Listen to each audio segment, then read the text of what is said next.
তারপর এর মধ্যে অ্যাড করব কেটে রাখা গন্ধরাজ লেবুর রস। বীজটা তোমরা আগেই আলাদা করে নিও, নালে কিন্তু এখানে খুবই অসুবিধা হবে।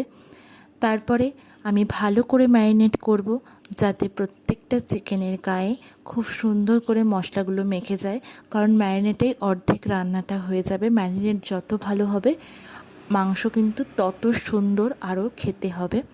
তো চলো, তারপরে এর মধ্যে দিয়ে দেব হচ্ছে মাস্টার্ড অয়েল, সর্ষের তেল পরিমাণ মতো।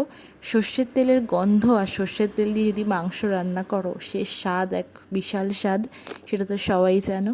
তা ওভারনাইট যদি ম্যারিনেট করতে পারো তাহলে তো ভীষণ ভালো। হাতে যদি একদমই কম সময় থাকে আমাদের মতো, তাহলে 1 আওয়ার মাস্ট, 1 ঘন্টা অবশ্যই ম্যারিনেট করে রেখো। এদিকে মাংসটা ম্যারিনেট করতে দিয়ে আলুটা ভেজে নিও। চলো আমরাও তাই করব। তেলটা একটু গরম হয়ে গেলে একে একে কেটে রাখা আলুর টুকরোগুলো কড়াইয়ের মধ্যে দিয়ে দিলাম।